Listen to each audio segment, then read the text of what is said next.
Okay, so we have waited another 32 minutes on this drain. And as you can see, I've cleaned it out a little bit. Got all that nasty gunk that was sitting in here out. And I even added a little bit more Drano to this little portion right here and let that sit as well.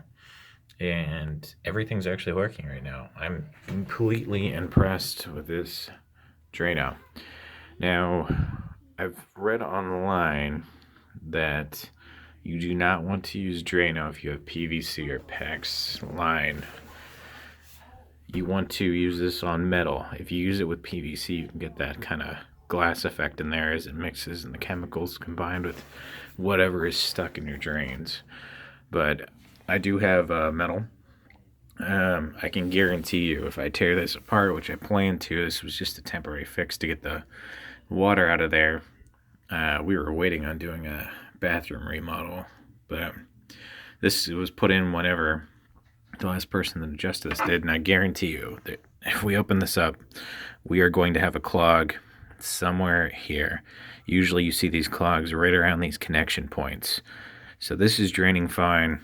This could be a potential point. It's usually this P trap or directly right after connection point. So we most likely have a clogged or a whole bunch of gunk in here. The Drano seems to have taken care of it for now, so we'll let it sit in. I mean, I can feel these pipes after I ran on hot water. They're still pretty hot. And when we tear this open, I'll do a video on that too. We'll see. I guarantee it's right in this area. So we'll cut that apart and clean it out. If it's too bad, we might just end up replacing that. P-traps aren't expensive, and they're not very hard.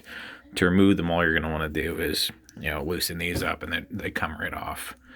If it's too bad, though, and you have like a clog for an extended period, you might have to replace the entire pipe. But just to show you guys that it's working now. There's water, and it goes straight down the drain.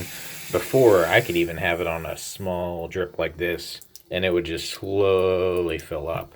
Now, I can literally go full, and it goes straight down. So, I have to say I'm really impressed with the Drano Max Gel. It's a good temporary fix to these problems. And, I mean, I haven't tried Liquid Plumber. I tried Liquid Plumber Drano years ago, and I found they had terrible odors, and they didn't work. But it looks like this new Drano Max Gel, it kind of has a bleach smell to it, but it's not super strong. So that's one positive thing. Those old ones used to have this terrible chemical smell when you would dump them in the drain. So I have to say, if you got a standing water in here, give it some time. Pour it in there slowly and let it sit, let it do its stuff. And give it 45 minutes, even though it only says 30 minutes. It's not that much time to, spend on this project, because I think I total on this paid $13.99 for this gallon of Drano Max Gel at Lowe's. They didn't have any smaller varieties. They had the smaller Liquid Plumbers, but not the Drano Max Gel. But give it a try if you've got some problems with a sink. It might even work on kitchen sinks. I haven't tried it on that yet.